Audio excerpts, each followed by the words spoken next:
ॐ पूर्णमदः पूर्णमिदं पूर्णात् पूर्णमुदच्यते पूर्णस्य पूर्णमादाय पूर्णमेवावशिष्यते।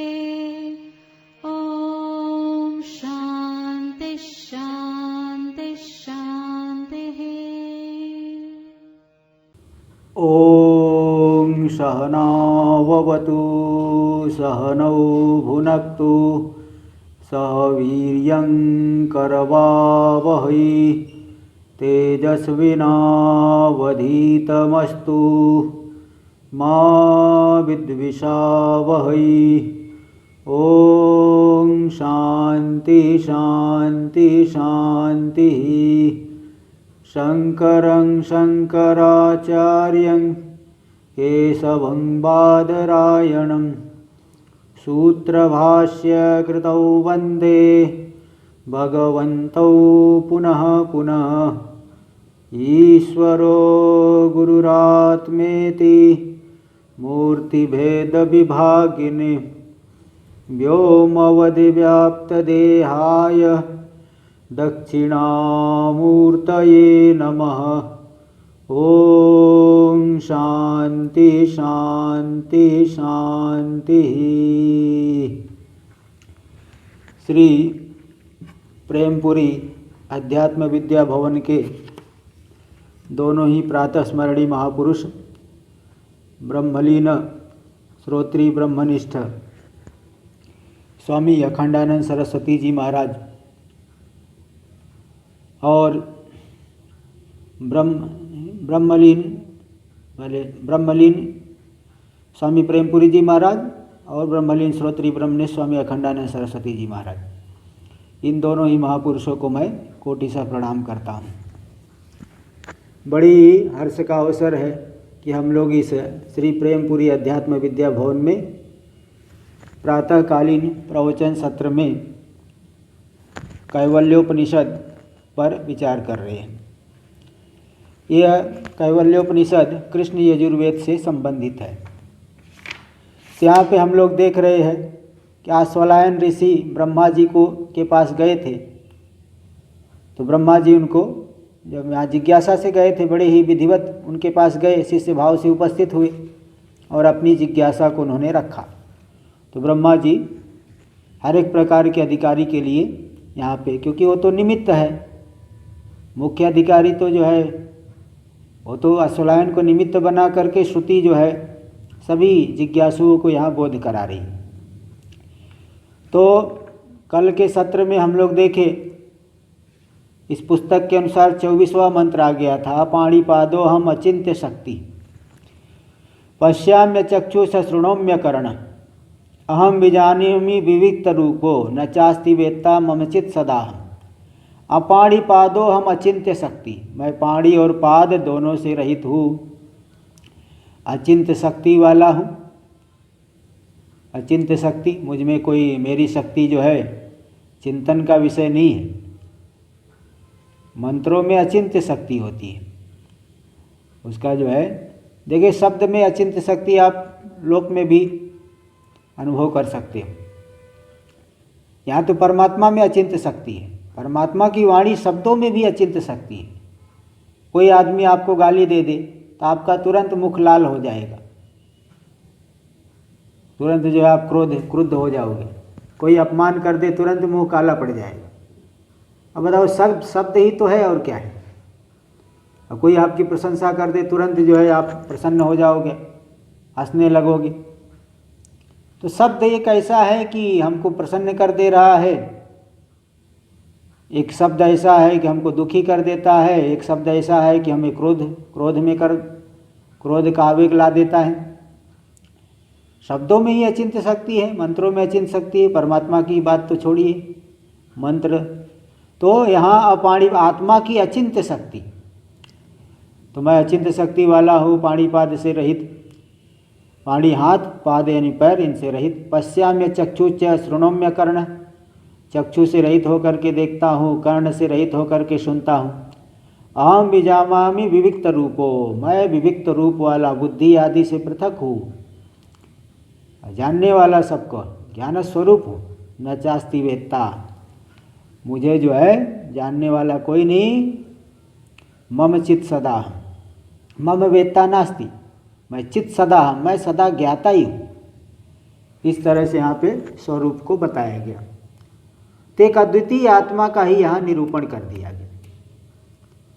तो जगत जो है मिथ्या है, जगत आत्मा से अतिरिक्त नहीं है। कुछ लोग कहते हैं कि परमात्मा सत्य है, परमात्मा ने जगत बनाया, तो जगत अप्रामाणिक कैसे होगा? भाई प्रामाणिक व्यक्ति प्रामाणिक वस्तु को बनाता है। जब परमात्मा ने जगत को बनाया तो जगत मिथ्या कैसे होगा? तो जगत जो है सत्य मानो, पूरा संसार सत्य है, परमात्मा भी सत्य है, संसार भी सत्य है। आप लोग जो है परमात्मा को सत्य मान करके वो तो बताते हो सत्य है, लेकिन जगत को मिथ्या क्यों बताते हो? जगत से इतनी जलन क्यों है, नफरत क्यों है, आपको द्वेष क्यों है? तो देखिए भाई, ये समझ लेना चाहिए कि हाँ द्वेष नहीं है, बल्कि वास्तविकता का कथन हो रहा है। स्वप्नावस्था में आप नाना प्रकार का जगत देखते हो। वो दो प्रकार का जगत, कभी जो है सुखात्मक स्वप्न होता है, कभी दुखात्मक स्वप्न होता है। कभी बड़े दुखी होते हो, कभी बड़े सुखी होते हो।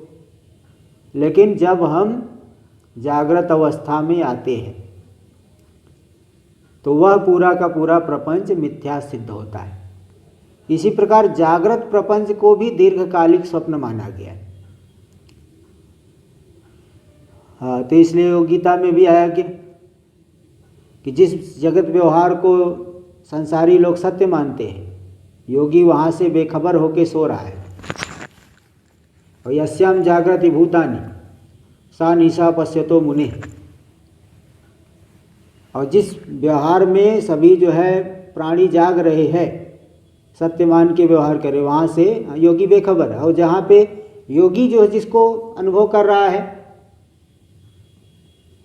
उससे जो है वहाँ पे सभी प्राणी लोग उससे बेखबर है। यानी जहाँ पे सभी प्राणी जाग रहे हैं, जिसको सत्य मान रहे हैं, योगी इसको मिथ्या मानता है, वहाँ से बेखबर है। और जहाँ पे योगी जाग रहा है, सभी प्राणी वहाँ से बेखबर है, उसको नहीं जान पा रहे हैं। तो हम नहीं जान करके ही संसार को सत्य कहते हैं। इस संसार की रचना जो है तो जीवों को भोग, अनादिकालीन जो जीवों का कर्म है, उस कर्म को भोग देने के लिए संसार की रचना हो गई है। भोग और उपभोग के लिए सृष्टि जो है यहाँ पे कल्पित हुई है। तो अगर संसार को हम सत्य माने तो 3 दोष आएगा। ये विवेक चूड़ामणि में आप लोग देख सकते हो, वहाँ का 2 से 34 नंबर के श्लोक में दिखाए हैं। यदि संसार को सत्य माने तो परमात्मा में अनंतत्व की हानि होगी। पहला दोष, सत्यम ज्ञान मनंतम ब्रह्म श्रुतिया कह रही। हाँ, परमात्मा सत्य है, ज्ञान स्वरूप है, अनंत है। अनंत का मतलब 3 प्रकार के परिच्छेद से रहे, जिसमें देश को लेकर के परिच्छेद नहीं, मतलब हर एक जगह है। काल को लेकर के परिच्छेद नहीं, मतलब सभी काल में है।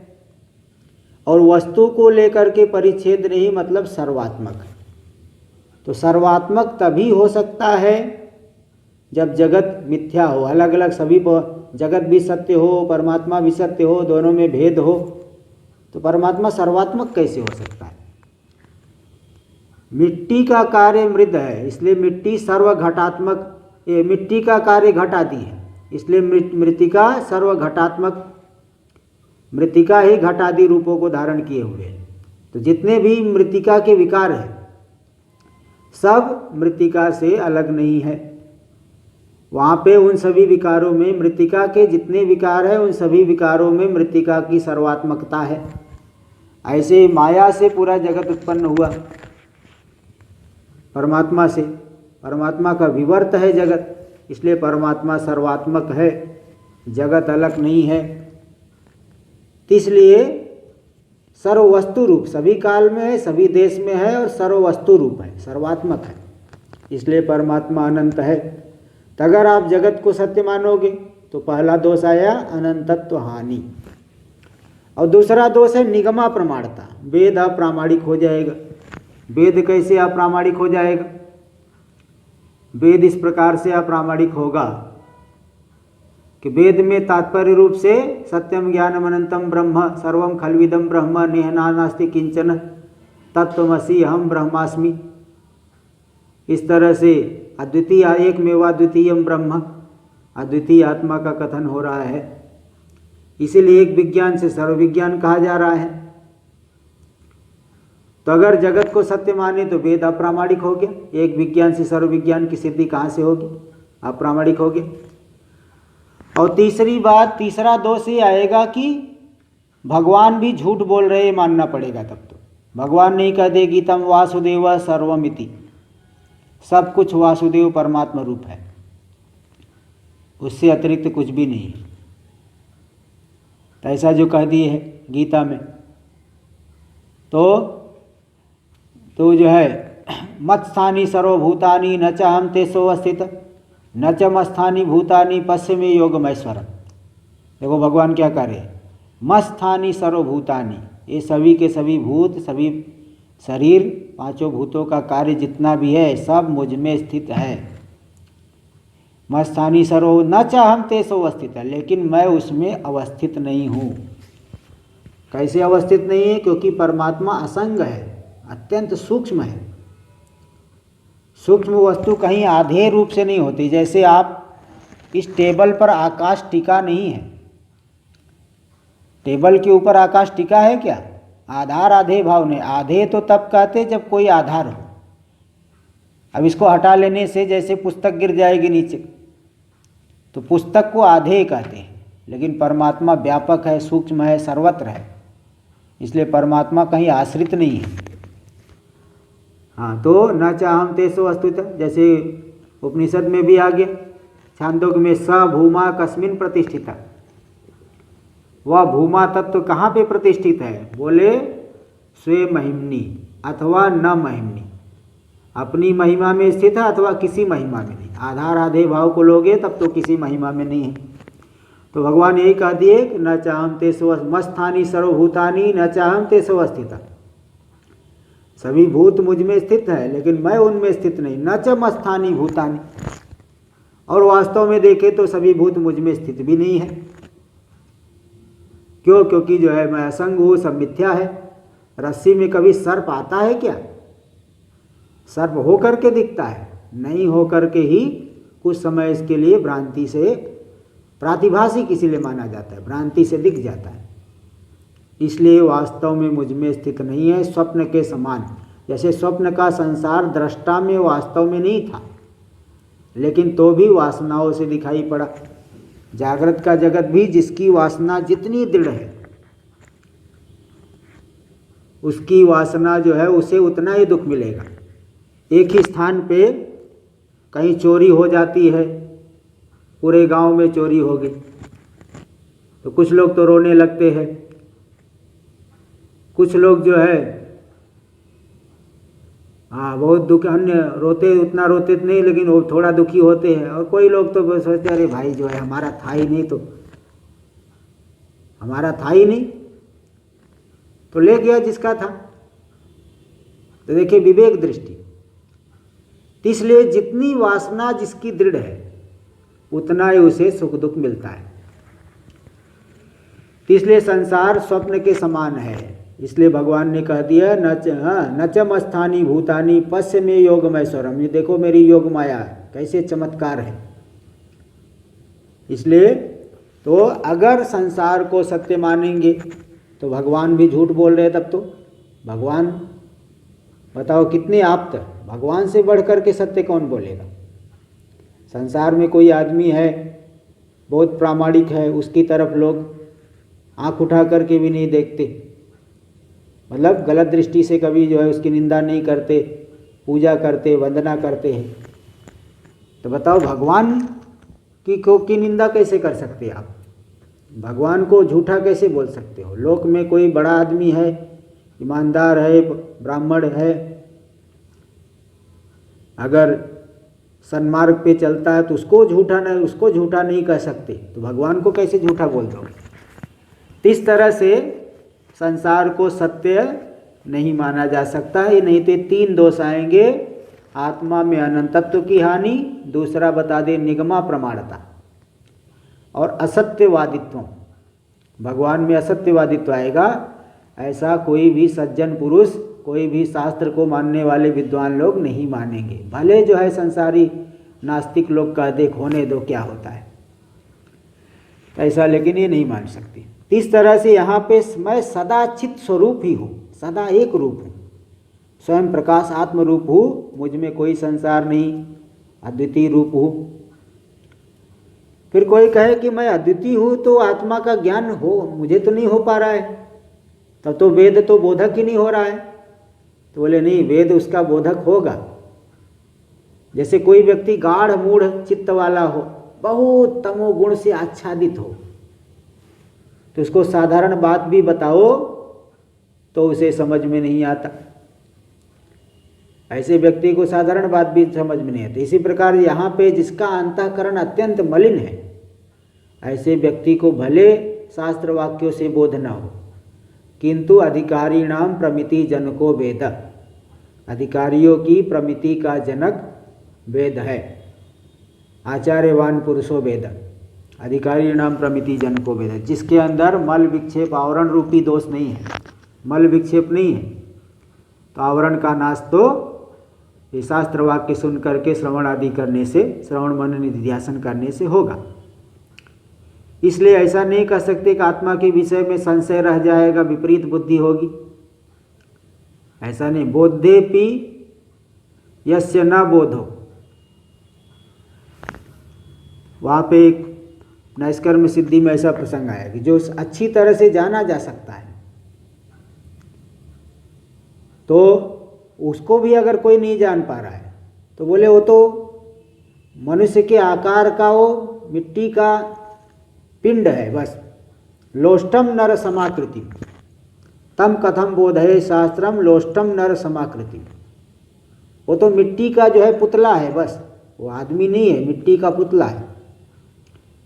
तो इसलिए वो ऐसा नहीं कह सकते वेद के द्वारा बोध नहीं होगा। हमारे अंदर योग्यता आनी चाहिए, योग्यता के लिए शास्त्रीय कर्म उपासना ये सब करते रहना चाहिए, और श्रवण जो है, यही श्रवण के द्वारा आवरण की निवृत्ति हो जाती है। इस तरह से वेद से ज्ञान नहीं होगा ऐसा भी नहीं कह सकते। तो वेद से जब ज्ञान हो गया तो अद्वितीय तत्व में स्थित हो गया। फिर इस पे भी कुछ लोग शंका करते कि अद्वितीय तत्व में स्थित हो गया, लेकिन ज्ञानी का तो पहले जैसा व्यवहार देखा जाता है। ज्ञानी का तो यानी उसका भी प्रारब्ध है, क्योंकि प्रारब्ध मुर्दे का कहोगे कि जीवित पुरुष का कहोगे। मुर्दे का तो प्रारब्ध नहीं होता, जीवित का ही प्रारब्ध माना जाता है। तो ज्ञानी का शरीर जीवित रहता है, प्राण धारण कर रहा है, तो उसका भी प्रारब्ध मानो, फिर ज्ञान तो बेकार हो गया। तो बोले नहीं, ज्ञानी के लिए वास्तव में प्रारब्ध तो नहीं है, उसकी दृष्टि में शरीर ही नहीं है, शरीर से अपने आप को पृथक कर लिया, शरीर का चलो प्रारब्ध मान लो, ज्ञानी का नहीं। इसलिए वो जो है उसका थोड़ा मंद बुद्धि वालों का समाधान करने के लिए शास्त्र में एक अविद्या लेश मान लेते हैं कि ज्ञान होने के बाद भी उसका व्यवहार चलते रहता है, तो एक अविद्या लेश रह गया है। अविद्या जैसे किसी बर्तन में अचार रखे हो, अचार खा के समाप्त कर दिए, तो वो कितना भी मांजने पर भी उससे थोड़ा सा अचार की सुगंध आती रहती है। तो इस तरह से वहाँ पे थोड़ा सुगंध आती रहती है, तो वो सुगंध जाती नहीं है। ऐसे ही उसको कहते हैं लेस। ऐसे ही यहाँ पे ज्ञान होने के बाद अज्ञान तो नष्ट हो गया, क्योंकि किंतु अज्ञान लेस रह गया। उस अज्ञान लेस की वजह से जब तक प्रारब्ध है तब तक ज्ञानी को प्रतिभास होते रहेगा। लेकिन मुख्य जो है श्रुति प्रारब्ध नहीं बता रही, प्रारब्ध बताने में तात्पर्य नहीं है। तस्य तावदेव चिरम यावद न विमोक्षे अथ संपत्ति। उस ज्ञानी की विदेह मुक्ति में उतना काल है जब तक कि शरीर पात नहीं हो जाता। तो श्रुति प्रारब्ध बता रही, क्यों बता रही? अल्प बुद्धि वालों को समझाने के लिए। ज्ञानी की दृष्टि में तो शरीर ही नहीं, इसलिए उसका प्रारब्ध नहीं, लेकिन मंद बुद्धि वालों का सामंजस्य करने के लिए, उनको थोड़ा सा बोध कराने के लिए वो ज्ञानी का भी प्रारब्ध श्रुति मान करके बता दिए। वास्तव में ज्ञानी का प्रारब्ध नहीं, क्योंकि श्रुति परमार्थ में ही उसका तात्पर्य। और परमार्थ में क्या है, ज्ञानी अपने आप को क्या मानता है, परिपूर्ण अद्वितीय मानता है, जो हे नहीं उपादेय नहीं। हे उपादेय क्या है, जैसे आप अनिष्ट का तो परित्याग करोगे, कोई अनिष्ट है आपका नुकसान करने वाला है उसका परित्याग करोगे, दुर्गुणों का परित्याग, और इष्ट का ग्रहण करोगे, इष्ट वस्तु की प्राप्ति के साधन का ग्रहण करोगे। लेकिन ज्ञानी अपने आप को उसके लिए कोई है नहीं, कोई उपादेय नहीं, अपने आप को सदघन चिद घन इस रूप में मानता है। विदित और अविदित दोनों से भिन्न। विदित होता है कार्य वर्ग, अविदित कारण वर्ग। कार्य कारण दोनों से भिन्न अपने आप को प्रत्यगात्म स्वरूप मानता है। इस तरह से ज्ञानी का निश्चय है। इसी बात को यहाँ इस मंत्र में चित सदा, मैं सदा चित स्वरूप हूँ, ज्ञान स्वरूप हूँ, स्वयं प्रकाश बोध स्वरूप आत्म स्वरूप हूँ, ऐसा यहाँ पे ज्ञानी के निश्चय को भी बता दिए। आगे इस पुस्तक में 25वां मंत्र, जिसमें कि एक ही पंक्ति है। अब यहाँ पे जो संपूर्ण शास्त्रों का प्रतिपाद्य है, यहाँ ये बता रहे संपूर्ण शास्त्रों का प्रतिपाद्य आत्मा है। सर्वशास्त्र प्रतिपाद्य आत्मा को क्यों बता रहे हैं? स्वर्ग आदि अथवा अन्य नाना प्रकार के लोक है, देवता भाव की प्राप्ति, ये सब प्रतिपाद्य क्यों नहीं है? सोपाधिक रूप का प्रतिपादन क्यों नहीं किया गया है? सोपाधिक रूप में तात्पर्य क्यों न माना जाए? देखिए, ये बात अभी आप लोग महिम्न श्लोकों की व्याख्या भी सुने होंगे।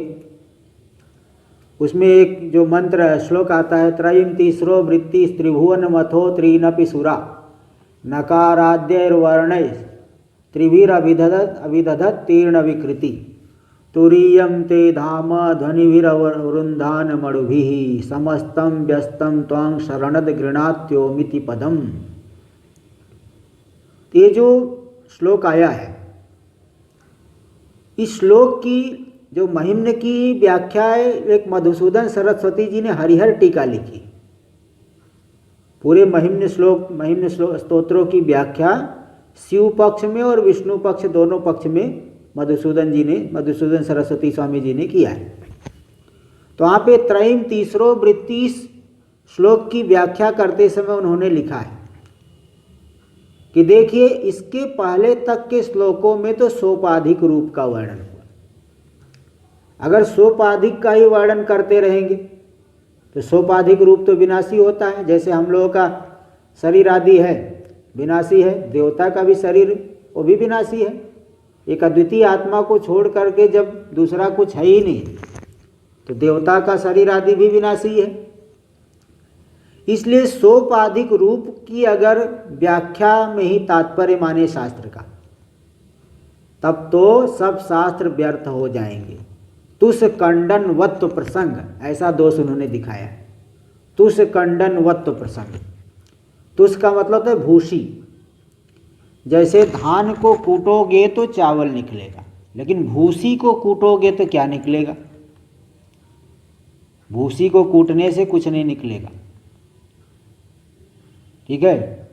इसी प्रकार जैसे कोई फल का छिलके में कुछ नहीं मिलता, भूसी को कूटे कुछ नहीं मिलेगा। तो अगर हम सोपाधिक रूप का वर्णन करते रहेंगे, निरूपाधिक का वर्णन नहीं करेंगे, तब तो सोपाधिक विनाशी है। उसके वर्णन करने से क्या लाभ मिला? कुछ लाभ नहीं मिला। तो भूसी को कूटने के समान व्यर्थ हो गया। इसीलिए निर्विशेष तत्व का ही वर्णन शास्त्र में तात्पर्य रूप से किया गया है। तो वहाँ भी इसीलिए वो उस श्लोक में भी दिखा, तुरीयम ते धाम, जो आपका तुरीय स्वरूप है, सभी विकारों से अतीत, उसको ओमकार की मात्राओं के द्वारा कहा गया है, जो कि ध्वनि के द्वारा, ओमकार की ध्वनियों के द्वारा लक्षित होता है। ओमकार का लक्ष्य जो तत्व है, तो वहाँ पे देखिए निर्विशेष रूप का कथन हुआ। तो सभी शास्त्रों का प्रतिपाद्य अद्वितीय आत्मा है जिसमें कोई विकार आदि नहीं है। इस बात को यहाँ 25वां मंत्र इस पुस्तक के अनुसार बता रहे हैं। वेदैरनेकैरहमेव वेद्यो वेदांतकृत वेद विदेव चाहम। यही इतना ही मंत्र है। ऐसे गीता में भी इसी प्रकार का श्लोक है, वेदैश्च सर्वैरहमेव वेद्यो वेदांतकृत वेद विदेव चैव। तो वेदैरनेकैरहमेव वेद्यो, जितने भी वेद हैं, वेद कितने हैं? 4, ऋग्वेद, यजुर्वेद, सामवेद, अथर्ववेद। लेकिन इनमें मंत्र 3 प्रकार के ही है, ऋग मंत्र, यजुर मंत्र, साम मंत्र। जो मंत्र छंदोबद्ध है उनको कहते हैं ऋग मंत्र। छंद होते हैं, छंद रूप से होते हैं, नियत अक्षर, निर्धारित अक्षर वाले होते हैं, श्लोकात्मक। तो छंदोबद्ध मंत्रों को कहते हैं ऋग मंत्र। और जो मंत्र छंदोबद्ध नहीं है, गद्यात्मक है, पद्यात्मक नहीं, गद्यात्मक है, उन्हें कहते हैं यजुर मंत्र। और जिन मंत्रों का गान, जिन ऋग मंत्रों में जिन ऋग मंत्रों का गान किया जाता है उन्हें कहते हैं साम मंत्र। तब देखिए ये 3 प्रकार के, ऋग मंत्र, यजुर मंत्र, साम मंत्र, ये 3 प्रकार के। तो जिसमें अब भगवान वेदव्यास जी ने कलयुग में प्राणियों की बुद्धि कमजोर हो जाएगी, इसलिए वेदों को 4 भाग में विभाजित कर दिया। वेद तो एक ही है, 1,00,000 मंत्र है, उसमें 3 प्रकार के मंत्र, 1,00,000 मंत्र वाला एक ही वेद था पहले, उसी में 3 प्रकार के मंत्र थे। तो उन्होंने मंत्रों की प्रधानता के आधार पे 4 वेद बना दिए। तो जिनमें ऋग मंत्रों की अधिकता है उसे ऋग्वेद कह दिए, जिनमें यजुर मंत्र, जो कि गद्यात्मक मंत्रों की प्रधानता है, यजुर्वेद, गीति प्रधान मंत्रों की प्रधानता वाले को सामवेद, और शांतिक, तौष्टिक, पौष्टिक कर्म वाले, कर्म का प्रतिपादन करने वाले जो मंत्र है, जिन जिन कर्मों के द्वारा शांति मिलती है, तुष्टि मिलती है, पुष्टि मिलती है, तो शांतिक, तौष्टिक, पौष्टिक कर्म का प्रतिपादन करने वाले मंत्रों को अथर्ववेद। ऐसे जो है 1180 शाखाएं, तो 4 वेद बन गए, मंत्र 3 ही है। तो संपूर्ण वेदों के द्वारा अहमेव वेद्यो, वेद में तो 4 विदन्ति अनेन इति वेद, जिसके द्वारा पुरुषार्थ की प्राप्ति करता है उसे वेद कहते हैं। तो वेदों में तो धर्म, अर्थ, काम और मोक्ष 4 बताए गए हैं, लेकिन तात्पर्य रूप से मुक्ति का ही कथन, अद्वितीय आत्मा का निरूपण हुआ है। कथन करना और तात्पर्य रूप से कथन करना, इसमें अंतर होता है। जैसे कोई व्यक्ति है, उसको इंजीनियरिंग पढ़ना है तो पहली कक्षा में भी जाना पड़ेगा, दूसरी कक्षा में भी जाना पड़ेगा, तीसरी कक्षा में जाना पड़ेगा। जाना उसको वहाँ तक है, लेकिन इस कक्षा को पार करना पड़ेगा। ऐसे ही यहाँ पे जो कर्म आदि है, एक कक्षा है। कर्म आदि करके व्यक्ति जो है कामी है तो फलों की प्राप्ति करेगा, निष्काम हो गया तो अंतःकरण का शोधन होगा। तो इसलिए वहाँ पे है तो 4 पुरुषार्थ, धर्म, अर्थ, काम और मोक्ष। धर्म का भी निरूपण हुआ है, धर्म से सुख मिलता है, स्वर्ग आदि मिलते हैं। अर्थ, दान आदि की प्राप्ति का साधन, उसके लिए भी याग आदि आया है। और काम, भोग्य पदार्थ, उनकी प्राप्ति का भी साधन है। और मोक्ष तो तात्पर्य रूप से निरूपण हुआ है। इसलिए यहाँ कह रहे यद्यपि 4 पुरुषार्थ का निरूपण हुआ है, तो भी वेद्य, सभी वेदों के द्वारा तात्पर्य रूप से जो वेद्य है, प्रतिपाद्य है, वह मैं ही हूँ, शुद्ध आत्मा ही हूँ, आत्मा ही प्रतिपादन किया गया। और वेदांत कृत, वेदांत का कर्ता भी मैं ही हूँ। वेदांत का जो कर्ता वेदव्यास जी है, ये वेदांत के कर्ता माने जाते हैं। ब्रह्मसूत्र ग्रंथ की इन्होंने रचना कर दी। क्यों रचना की?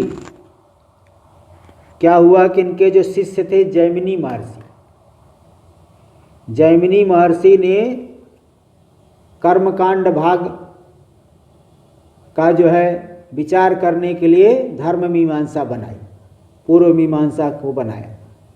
उस पूर्व मीमांसा में 2-2.5 हजार से अधिक सूत्र हैं 12 अध्यायों में। तो वहाँ पे उन्होंने धर्म में ही वेद का तात्पर्य दिखा दिया कि धर्म करो, कर्म करो, स्वर्ग जाओ, स्वर्ग से फिर नीचे आ जाओ। तो स्वर्ग ही सबसे बड़ा फल वहाँ दिखा दिए। तो भगवान वेदव्यास जी देखे कि अब ये तो इस तात्पर्य उलट के रख दिए हैं, इसलिए उन्होंने ब्रह्म सूत्र बनाया जिसमें संपूर्ण श्रुतियों के तात्पर्य को सूत्रित कर दिया केवल 555 सूत्रों में और 191 अधिकरणों में।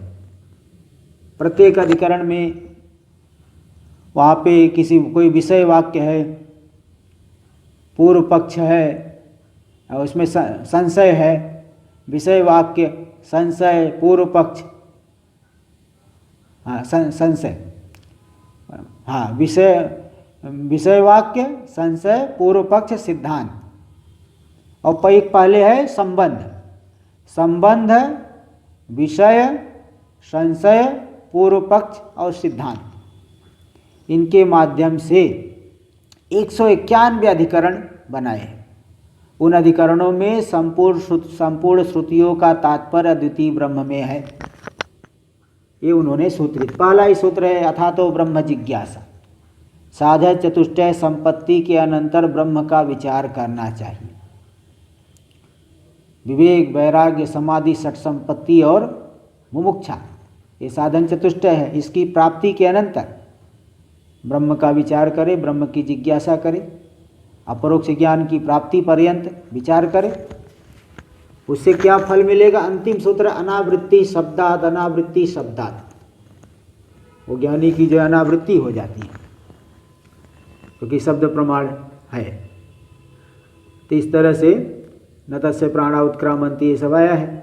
ब्रह्मलोक भी जो गया है वहाँ पे भी ज्ञान हो गया तो वहाँ से मुक्त हो जाते हैं। तो वहाँ पे इन 555 सूत्रों में उन्होंने पूरे वेद के तात्पर्य को सूत्रित कर दिया। तो वेदांत कृत, वेदांत के जो कर्ता है वेदव्यास आदि, वह भी मैं ही हूँ। इसलिए वेदव्यास को साक्षात विष्णु भगवान माना गया है। हम लोग प्रतिदिन बोलते हैं ना, शंकरम शंकराचार्यम केशवम बादरायणम सूत्र भाष्य कृतौ वंदे भगवन्तौ पुनः पुनः। केशवम बादरायण, बादरायण भगवान साक्षात केशव विष्णु भगवान है। इसलिए कहीं अन्यत्र एक श्लोक आया है, कृष्ण द्वैपायनम विद्धि साक्षात नारायणं प्रभु, कोई अन्यो पुंडरीकाक्षात महाभारत कृत भवेत। वहाँ ये बताए कि कृष्ण द्वैपायन को तो साक्षात नारायण ही जानो, क्योंकि साक्षात नारायण को छोड़ करके कौन महाभारत की रचना कर सकता है। महाभारत में भी 1 लाख श्लोक है, तो महाभारत की रचना कौन कर सकता है। महाभारत के भी विषय में आया है कि जो महाभारत में वही दूसरी जगह है, जो महाभारत में नहीं है वो दूसरी जगह नहीं मिलेगा। ऐसा अद्भुत ग्रंथ लिखे।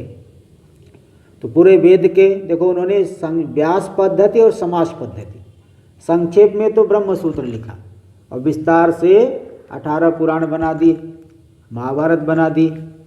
इन सभी में श्रुतियों का तात्पर्य उन्होंने दिखा दिया, संक्षेप में भी दिखाया और विस्तार से भी दिखाया। तो साक्षात वही भगवान के ही अवतार है, वही वेदांत कृत वही है। इसी प्रकार भाष्यकार भगवान भी शिव जी के अवतार हैं। उन्होंने भाष्य लिख करके, सूत्र भी बड़े गूढ़ है ना, सूत्र को भी हर कोई समझ ले ऐसा हर एक के अंदर क्षमता नहीं है।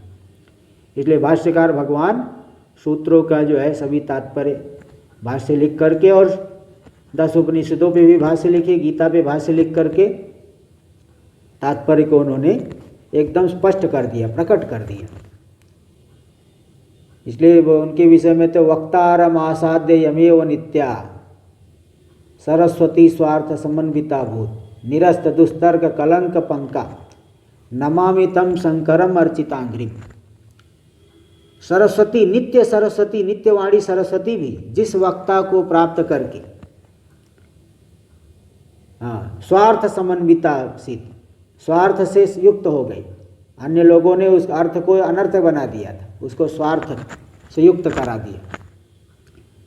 निरस्त दुस्तर्क कलंक पर पंका, निरस्त दुस्तर्क कलंक रूपी पंक से जो रहित है, कीचड़ से रहित, ऐसे जो है शंकरम अर्चितांग्रिम, जो पूजनी पैर वाले, पूजनी चरण शंकर को मैं प्रणाम करता हूँ, नमामि नमस्कार करता हूँ।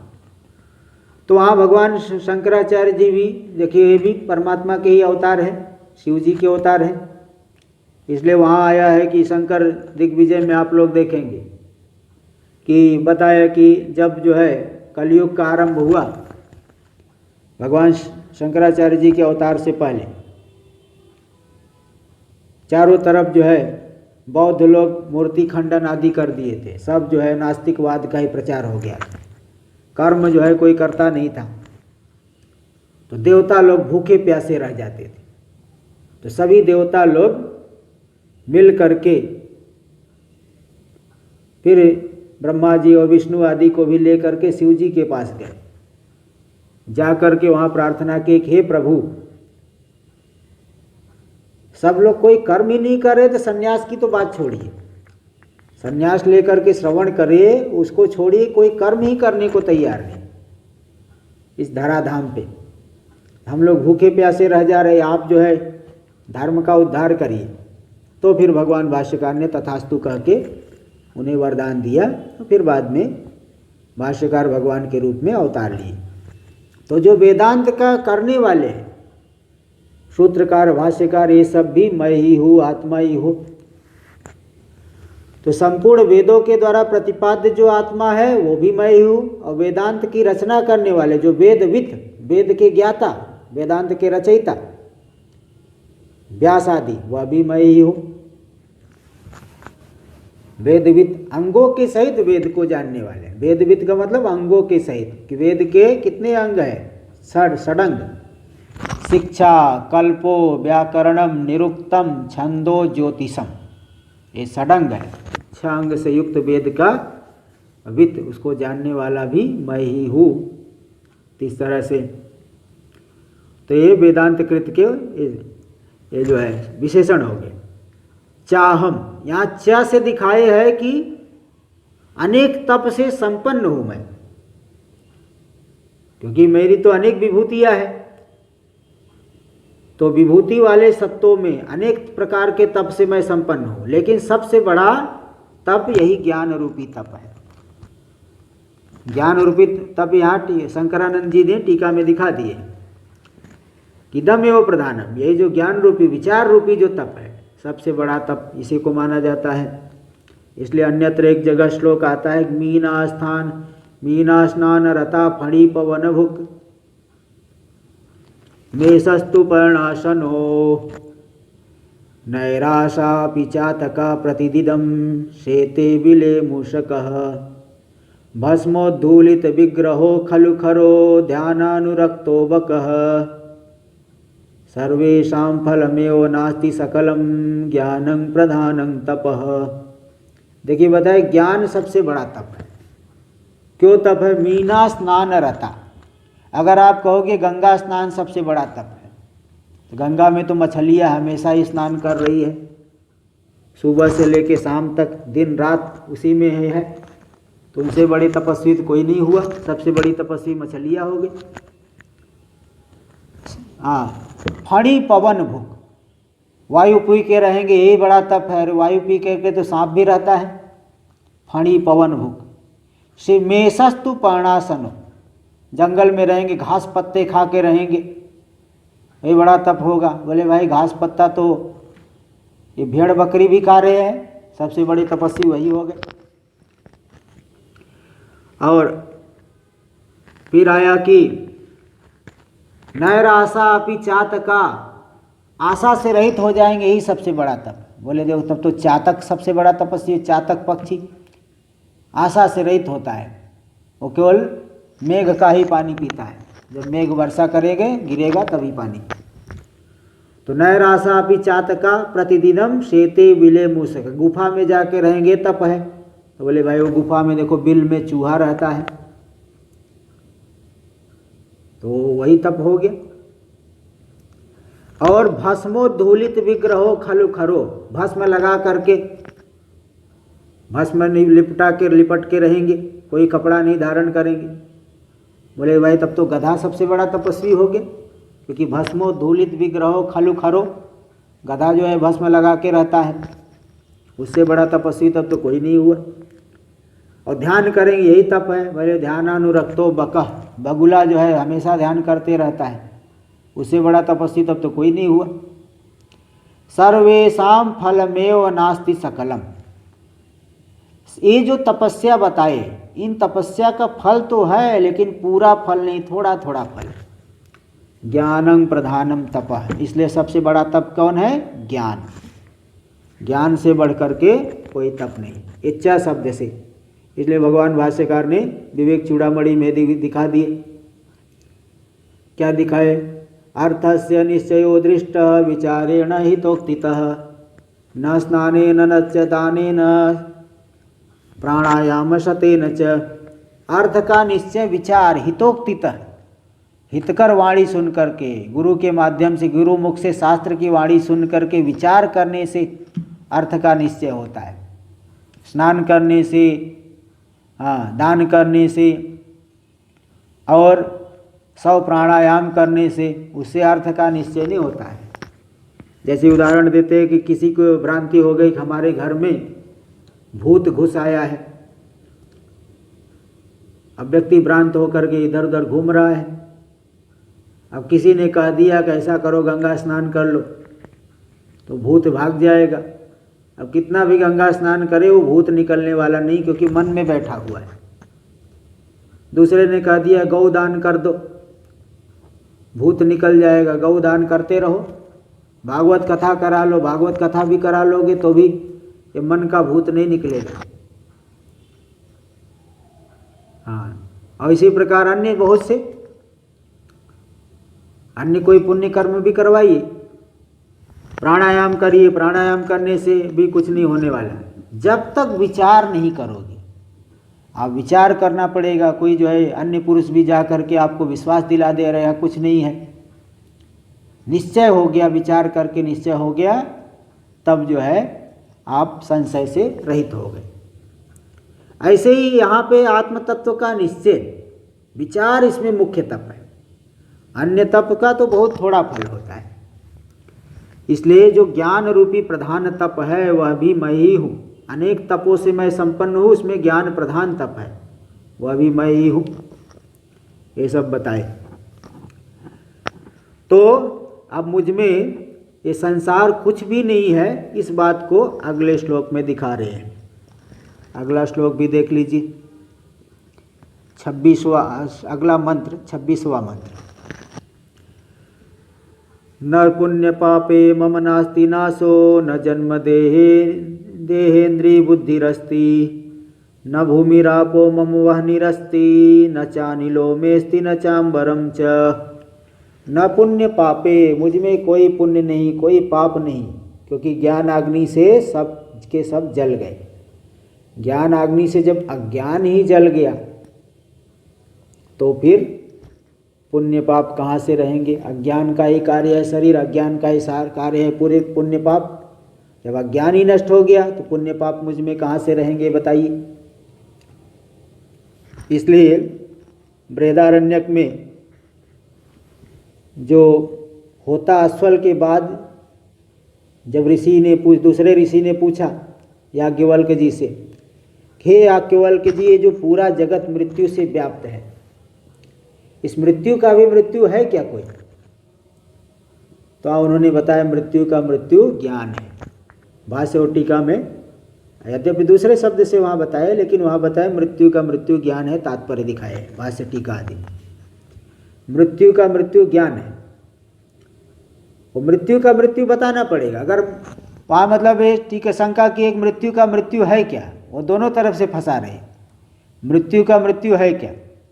अगर मृत्यु का मृत्यु मानोगे तो अनवस्था होगी, और मृत्यु का मृत्यु नहीं मानोगे तब तो संसार हमेशा बना रहेगा, मुक्ति मिलेगी ही नहीं। तो आप बताए नहीं, ज्ञान से मुक्ति, और वह जो ज्ञान है स्वपर निर्वाह, अखंडाकार वृत्ति अज्ञान को नष्ट करके पूरे संसार का ध्वंस करके स्वयं भी विनष्ट हो जाती है, इसलिए अनवस्था दोष भी नहीं है और संसार से मुक्ति भी बनेगी। इसमें उदाहरण जैसे कतक रजो, निर्मली का बीज, जो निर्मली का बीज होता है उसको घिस करके गंदे पानी में डाल दो तो कचरे को साथ में लेकर के बैठ जाती है। फिटकरी आदि भी ऐसा करती है, किंतु फिटकरी का स्वाद जल में आ जाता है, लेकिन वो निर्मली का बीज पूरे कचरे को लेके बैठ जाएगा, उसमें जरा सा उसका स्वाद आदि भी नहीं आएगा, एकदम शुद्ध हो जाता है। ऐसे ही जो अखंडाकार वृत्ति बनेगी, परावृत्ति, चरम वृत्ति, वह अज्ञान को कार्य के सहित ध्वंस करके स्वयं भी निवृत्त हो जाती है।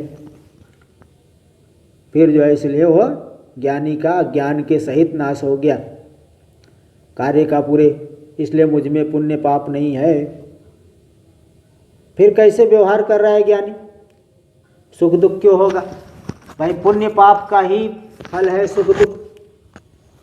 व्यवहार आदि कैसे करता है? तो जैसे उसमें उदाहरण देते नट, जैसे कोई नट है,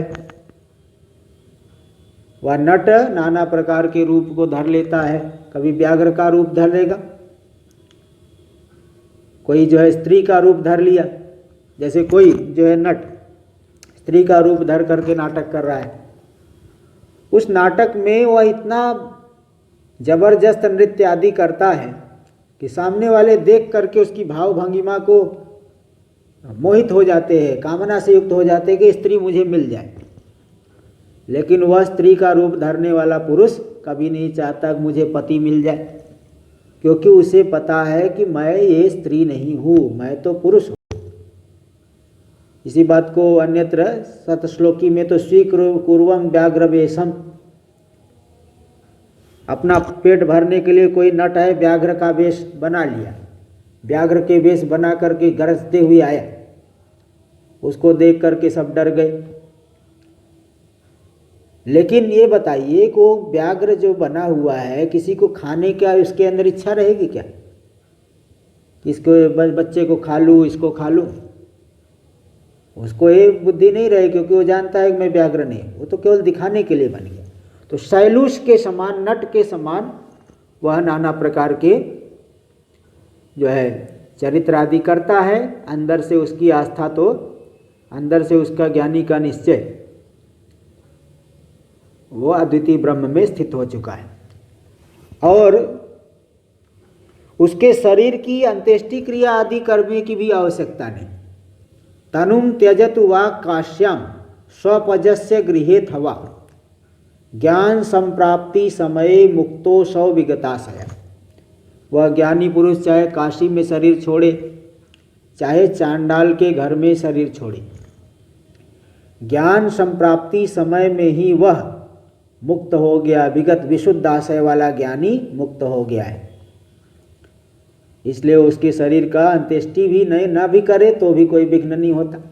अज्ञानी को तो नाना प्रकार के विघ्न होते, उचित देश में नहीं मरा तो भी जो है दुर्गति हो जाती है। उचित काल में कोई एकादशी हो, पूर्णिमा, अमावस्या, पवित्र काल में पवित्र देश में ज्ञानी मरे, अज्ञानी मरेंगे तभी उनकी सद्गति होती। लेकिन ज्ञानी तो स्वतंत्र है, कहीं भी मरे, कहीं भी शरीर जो है छूट जाए। तो वो इसमें उदाहरण देते हैं, सांप केचुल को छोड़ देता है। सांप जो है जहाँ से केचुल, सांप की जो केचुल है नीलवैनी, केचुल को छोड़ के चले जाता है, दोबारा उसमें देखता नहीं। ऐसे ज्ञानी का शरीर रहने पर भी वो केचुल के समान ही वो व्यवहार करता है, उसमें जो है उसका दृष्टि नहीं रहती। ज्ञानी की अहंता स्वरूप में केंद्रित होती है। तो ज्ञानी की अंत्येष्टि क्रिया भी कोई नहीं करे तो भी उससे कोई उसकी स्वरूप में अतिशय, अन्य व्यक्ति की अंत्येष्टि क्रिया न हो तो भी उसकी सदगति में प्रतिबंध हो जाता है, लेकिन ज्ञानी का नहीं, क्योंकि ज्ञान अग्नि से ही पहले ही शरीर जल गया है। इसलिए वो जैसे नदी की धारा में लकड़ी कभी इधर से उधर बह जाएगी, उधर से इधर आ जाएगी, वो बहती रहेगी, इधर से उधर, उधर से इधर आगे। ऐसे ही प्रारब्ध वेग से ज्ञानी का शरीर भी कभी जो है शिष्यों के बीच में, कभी भक्तों के बीच में, ईश्वर की प्रेरणा से जो है वह व्यापक समाज कल्याण में वो भी कर सकता है। लोक संग्रह के लिए कुछ सन्मार्ग वाला प्रवृत्ति कर सकता है। इन्होंने तो सुरेश्वराचार्य जी अन्य विद्वानों ने बताया है कि या तो दोनों तरफ शुभाशुभ दोनों से ही उदासीन रहेगी, अथवा शुभ कर्मों में ही प्रवृत्ति होगी। लोक संग्रह क्या है? साधारण व्यक्ति को सन्मार्ग में लगाना। तो ये जो है स्वयं करके, जैसे गीता में भी भगवान ने कहा देख, मुझे तीनों लोकों में कुछ भी प्राप्त करना बाकी नहीं, मेरे लिए कोई कर्तव्य नहीं, तो भी मैं लोगों को लोक संग्रह के लिए सभी कर्मों को करता हूँ। पहले के राजा जनक आदि ये थे, वो भी राज्य करते थे, ज्ञानी थे, लोक संग्रह के लिए नाना प्रकार की क्रियाओं को भी कर रहे हैं। इस तरह से ज्ञानी का जो ज्ञान के द्वारा शरीर बाधित हो गया है, तीनों शरीर बाधित हो गया, अज्ञान बाधित हो गया, संसार बाधित हो गया। इसलिए शरीर ही नहीं तो पुण्य पाप कहाँ से है? अज्ञानी नहीं तो पुण्य पाप कहाँ से होंगे? पुण्य पाप मुझ में कभी स्पर्श नहीं कर सकता। इसलिए इसी बात को न पुण्य पापे मम नास्ति नाशो, मेरा कभी नाश नहीं। शरीर ही नहीं तो नाश कहाँ से? नाश तो शरीर का होता है।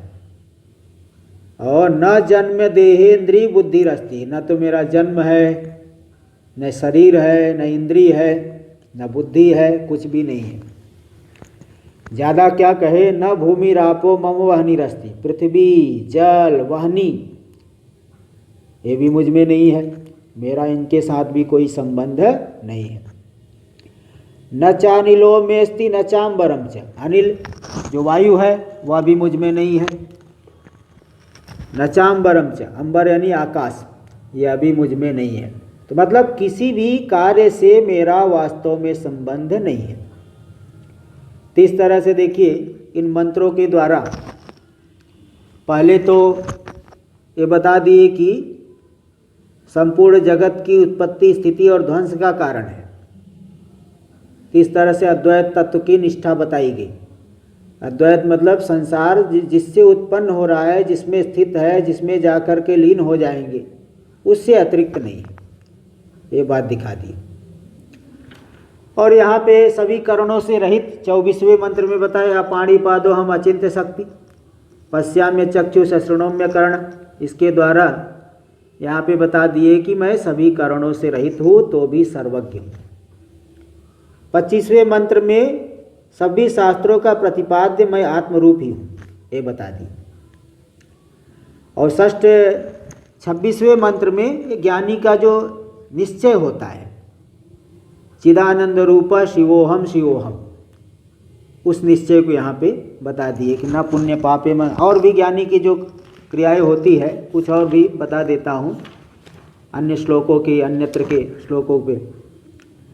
तो जो अब ये कुछ लोग शंका करते हैं कि जब ज्ञानी जो है का शरीर छूट गया, देह त्याग हो गया, फिर उसमें कर्म कैसे होंगे?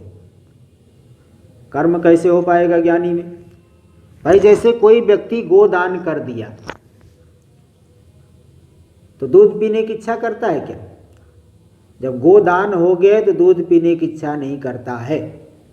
इसी प्रकार जब देह का त्याग हो गया, मतलब शरीर में आत्मबुद्धि है ही नहीं, तो फिर कैसे कर्म करेंगे? तो वहाँ विवेक चूड़ामणि में दिखाया गया, प्रारब्ध कर्म परिकल्पित वासना भी संसारी वच्चरति भुक्ति सुमुक्त देह सिद्ध स्वयं वसति साक्षी वदत्र तूष्णीम चक्रस्य मूलमिव कल्प विकल्प शून्य प्रारब्ध कर्म परिकल्पित वासना भी। प्रारब्ध कर्म अज्ञानी की दृष्टि से श्रुतियों ने ज्ञानी का प्रारब्ध कर्म माना है, कल्पना की है। तो प्रारब्ध कर्म से परिकल्पित जो वासना है, भोग के संस्कार, वो संस्कार से जो है संसारी वत चरति, संसारी के समान, जैसे संसारी व्यक्ति जो है चलता है, सभी क्रियाओं को करता है, ज्ञानी भी इसीलिए जो पहले जैसा करते थे वैसे ही रहेंगे। इसलिए अन्यत्र एक श्लोक बहुत प्रसिद्ध आता है कि कृष्णो भोगी शुकस त्यागी नृपो जनक राघवो कर्मनिष्ठा वसिष्ठाद्या सर्वे ते ज्ञानिनः समाः। कृष्णो भोगी, भगवान कृष्ण का स्वरूप क्या मालूम पड़ रहा है?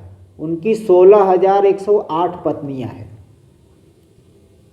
यद्यपि वो 16,000 पत्नियां तो एक बाणासुर नाम का राक्षस था, वो सभी की कन्याओं को ले जा करके, अपहरण करके ले जाके अपने घर में रखता था। तो 16,100 कन्याओं को अपहरण करके, सभी राजाओं की कन्याओं को अपहरण करके रख लेता था। उसको मार करके, वो नरकासुर नाम था, कुछ नरकासुर नाम का राक्षस, उसको मार करके ले आए थे। तो 16,000 कन्याओं ने उन्हीं को वरण कर लिया, 16,100 कन्याएं, और 8 पटरानियां थी।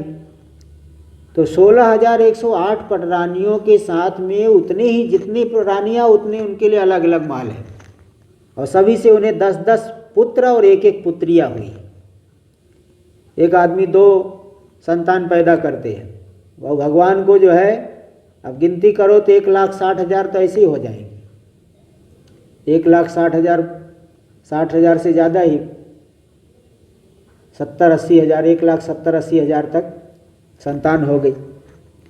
तो भगवान, इतनी पत्नियां हैं, इतनी संतान है, तो भगवान का स्वरूप क्या लग रहा है? भोगी, भोग वाले हैं। और शुकस त्यागी, सुखदेव जी पैदा होते हुए ही जंगल की तरफ चले गए। सुखदेव जी क्या लग रहे? त्यागी।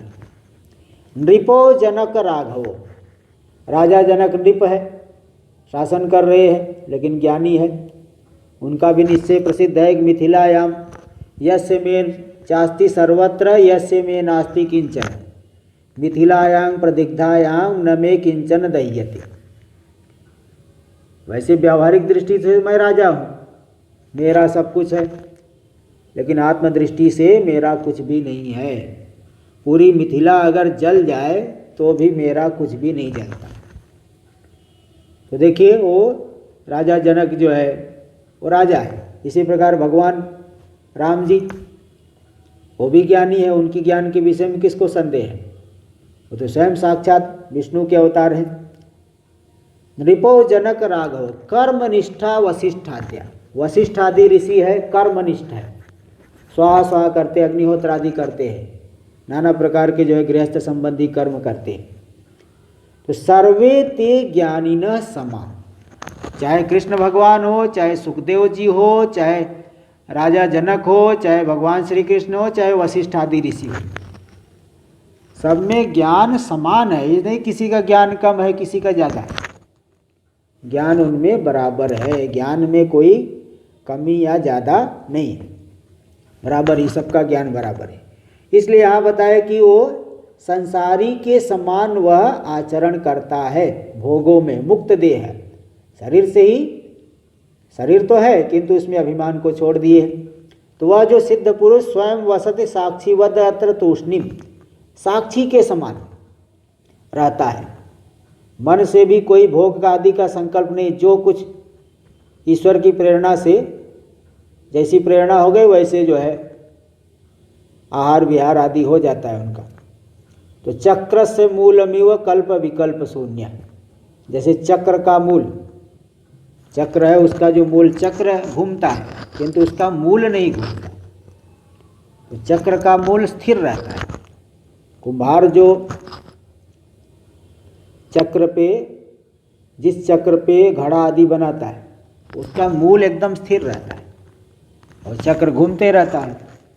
इसी प्रकार साक्षी के समान ही वह स्थित रहते हैं और चक्र के मूल के समान सभी संकल्प विकल्प से रहित होते हैं ज्ञानी। इसी बात को जो यहाँ पे बता दिए कि न पुण्य पापे मम नास्ति नाशो। जो 26वां मंत्र, मुझ में पुण्य नहीं पाप नहीं, मेरा कोई विनाश नहीं, मेरे जन्म नहीं, शरीर नहीं, इंद्रिय नहीं, बुद्धि नहीं, पृथ्वी जल तेज वायु आकाश, इन सब के साथ भी मेरा कोई संबंध नहीं है। तो 26वें मंत्र तक का विचार हुआ। आगे का विचार हम लोग कल के सत्र में करेंगे। ओम सहनाववतु सहनौ भुनक्तु सह वीर्यं करवावहै तेजस्विनावधीतमस्तु मा विद्विषावहै। ओम शांति शांति शांति। शंकरं शंकराचार्यं केशवं बादरायणं सूत्रभाष्य कृतौ वंदे भगवन्तौ पुनः पुनः। ईश्वरो गुरुरात्मेति मूर्तिभेद विभागिने व्योमवद्व्याप्तदेहाय दक्षिणामूर्तये नमः। ओम शांति शांति शांति। ओम नमः पार्वती पतये। हर हर महादेव।